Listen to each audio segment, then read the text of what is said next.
in the top right position of the map. Give it up for SOS once again. Trying to fight his way out versus this guy down here in the bottom left. He is Gumiho.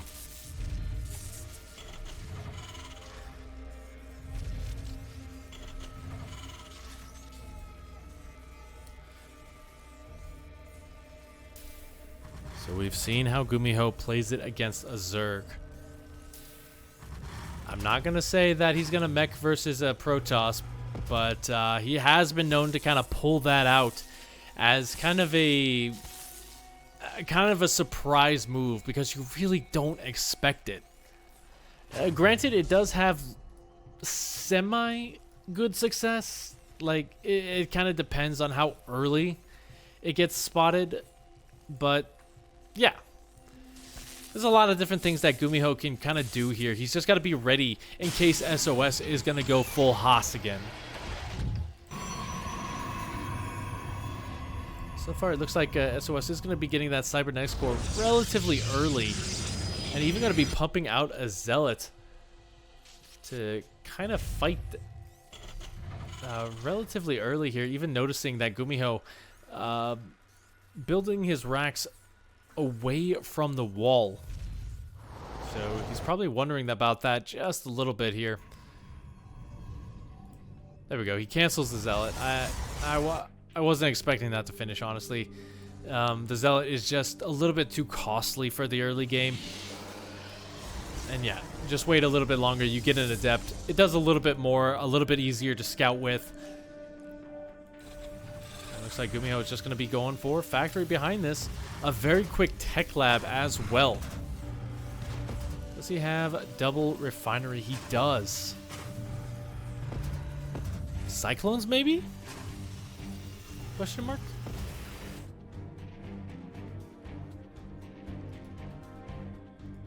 I think that would actually be honestly really cool.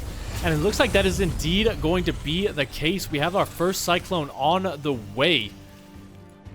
Now, the biggest question is, will he go for Magfield accelerators? Because that is the most exciting thing to see. With Magfield, with 3 Cyclones, this wall means absolutely nothing. It is literally there for like a second before getting crushed. Now, this doesn't mean that he doesn't have really any units to defend, as he did send the Marine across for a little bit of extra information. Did that Marine make it to the natural there? I just want to see. No, just barely out of range. But now Gumiho did reveal the fact that he does have a Cyclone. But he does find the pylon of SOS. SOS looking to be very greedy here. He's got Blink on the way. Probably going to drop down a couple of additional gateways as well. 2 more stalkers coming on in. So he's looking to go all out, all in with this attack.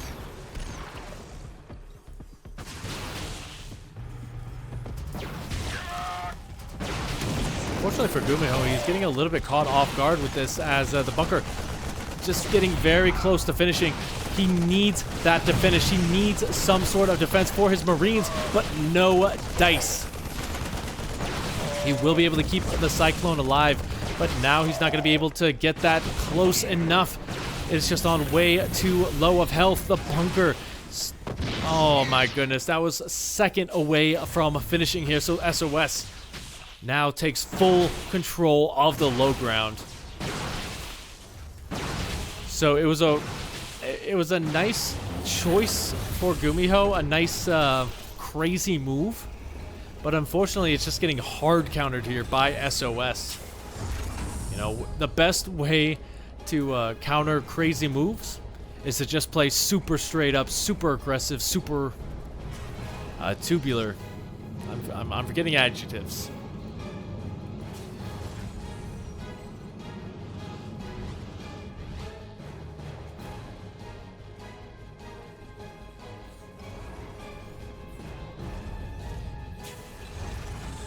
One siege tank is on the way. Gumiho has ceded control of the low ground as SOS powering up behind this. He's got his third base ready and raring to go.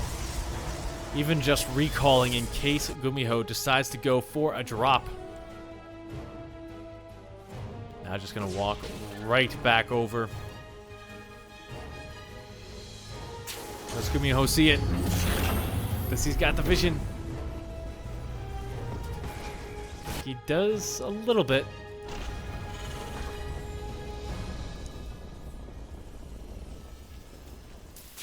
Yeah, now Gumiho, he's got a solid defense looking at this. He's just got to hold on for a little bit longer, get one more siege tank out, and secure the low ground. If he can do that, I think he's going to be relatively fine, although he might be kind of forced into a two-base all-in situation. He's also got a small drop over here to try and deal with the third. There already is a Colossus right there.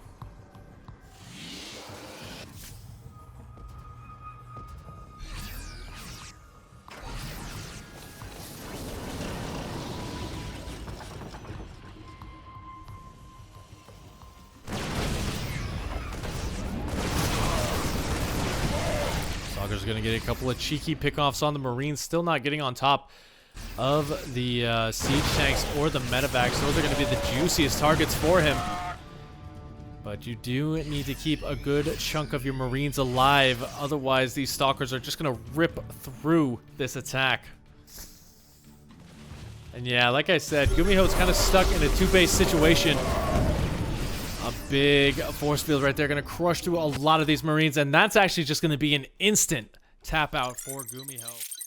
Does not feel confident after losing those units, and I don't blame him. That was a pretty bad loss for him there.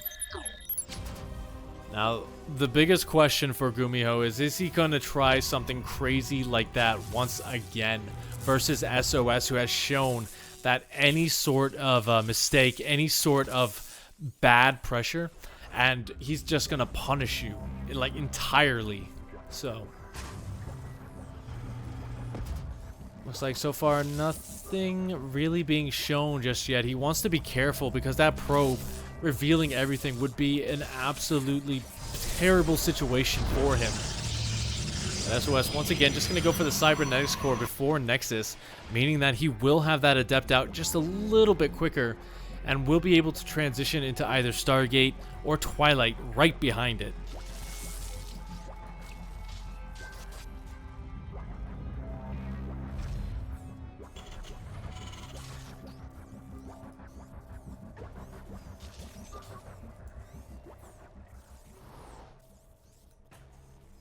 Looks like Gumiho will be going for a Reaper this time, which does mean that he's going to have a little bit of information, a little bit of strength. But this time SOS did let that Zealot finish. And that Zealot is just going to try and poke at the wall a little bit. Will be followed up by the Stalker, just doing anything he can to slow down Gumiho. Now, there is one Marine. And he's going to pump out a second here, so no tech lab just yet, but that doesn't really take a lot of time to kind of build.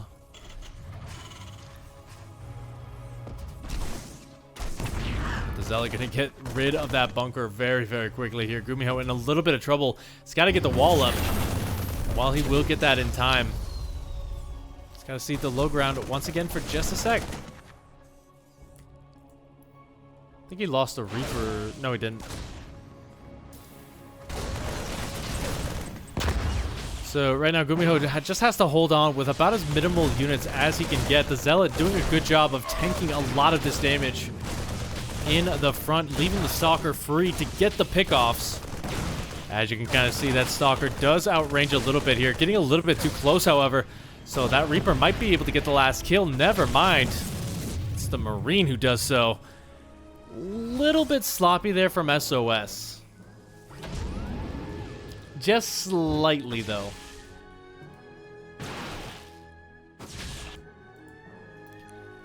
The Looks like behind this, he will be going for a very quick third base just to make sure that he can pump out enough units to keep things rolling. The Robo facility is on the way, but no Twilight Council, so Blink is not in the cards just yet. Instead, I think he's just going to go up for fast Colossi. I think that's kind of the best move that he can do in this situation. But Gumiho is just going to be a bit more defensive this time. He's going straight for siege tanks. He's getting his additional He's getting an additional racks, and he's also going up to his +1 upgrades relatively soon. And yeah, all he has to do is defend, defend, defend. The missile turret, not really needed though. I think he's kind of thinking that, okay, this is probably DTs. So just a little bit of a misread there. It's not the biggest of deals for him.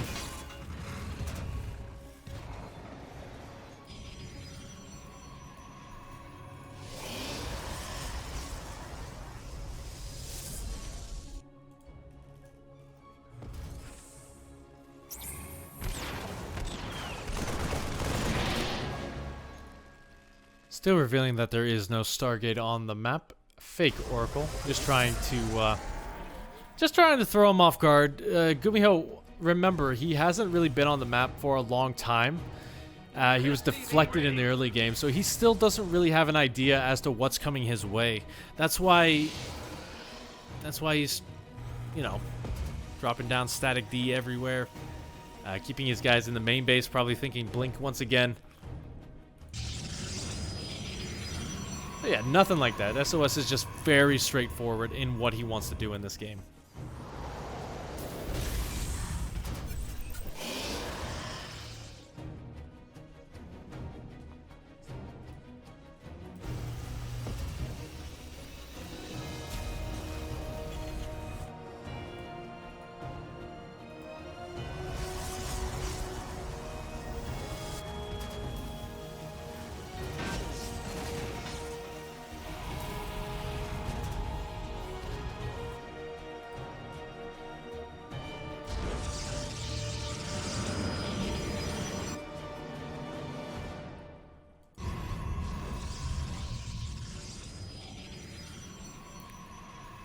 Look, the upgrades are going to start kicking in here relatively soon. They are equal in that regard.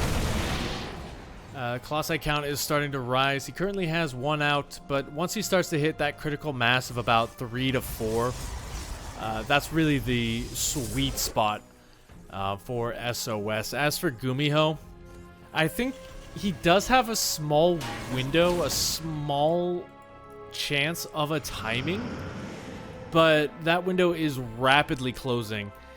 So if he wants to kind of take advantage of that, he kind of has to do so very, very soon.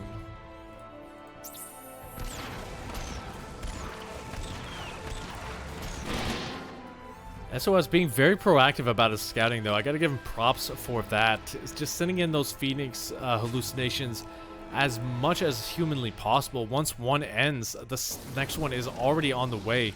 So he has full information as to what Gumiho's composition is. He knows where everything is located. Yeah, I think the biggest thing that he knows right now is that he's not breaking the Great Wall of siege tanks with what he's built so far.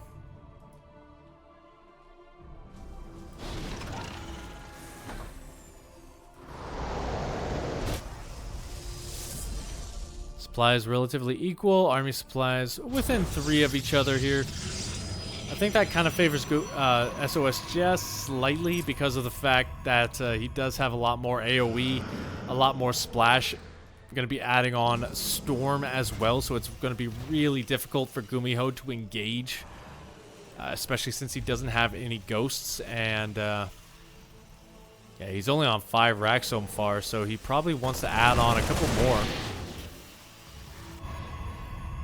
just to kind of keep up in terms of that production.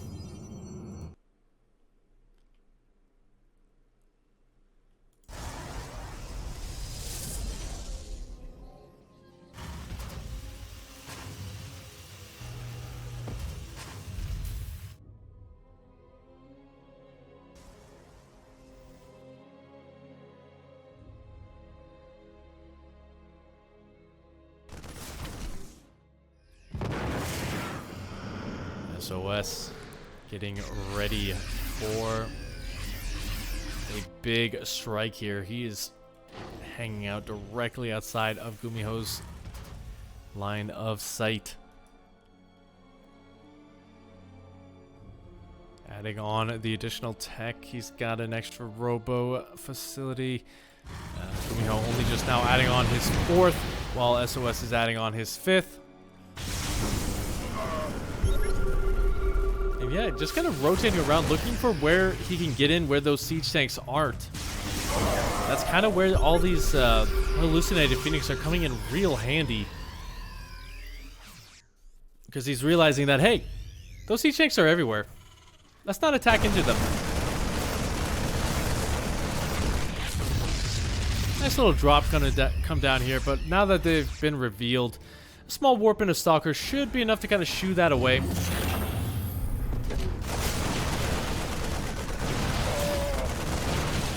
But hey, Gumiho's just gonna fight it straight up.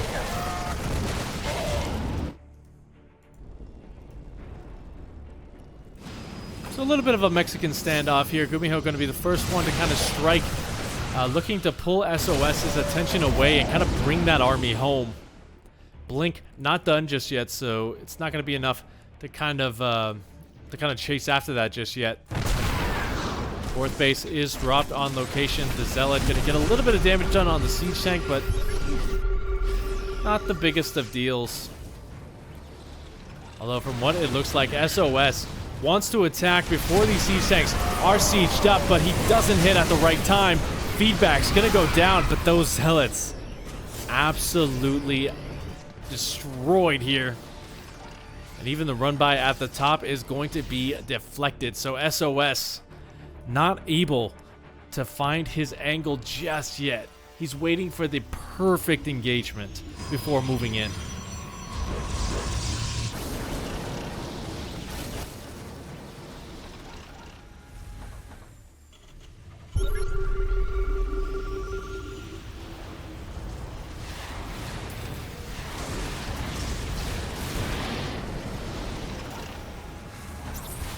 Yeah, something tells me that Gumiho really doesn't want to let this location go.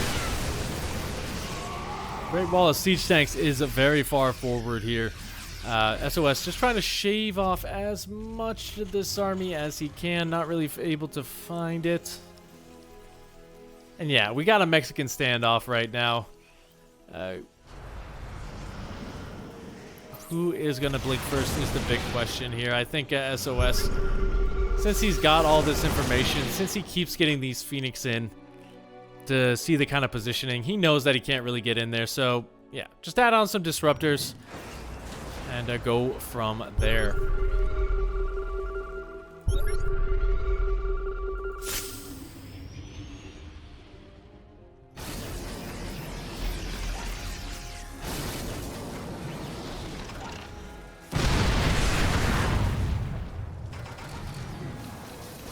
Ouch.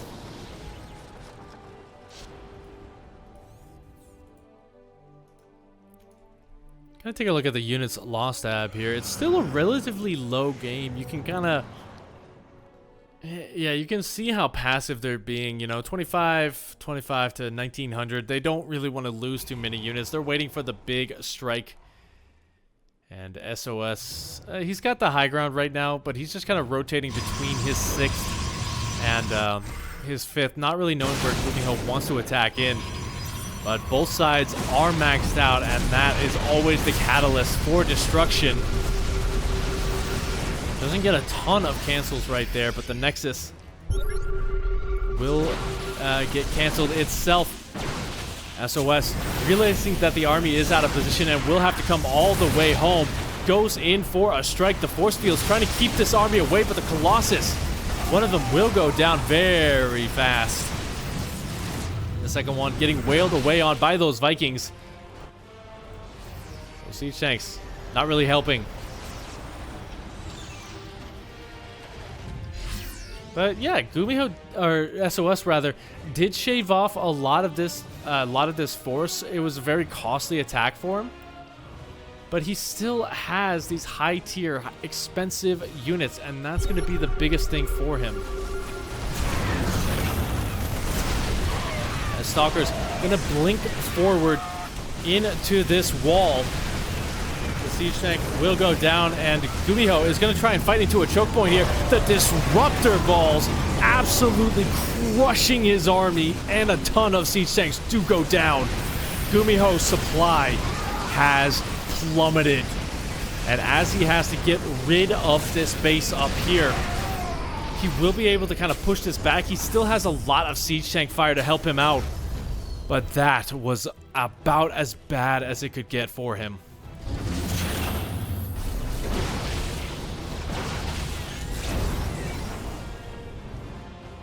Yeah, gotta be careful with how far forward you go with those disruptor balls. Gumiho even gonna just add on some battle cruisers to keep things rolling here, but that is gonna take a long time to transition into, and it is very expensive, so he doesn't have a lot of army on the ground. The SCV's doing what they can to repair, but there's just way too much DPS with this. And Gumiho consistently starting to lose these bases. The siege tanks in the back are the sole thing keeping him alive. Scan's gonna go down, but that just reveals how dead he is. GG is called.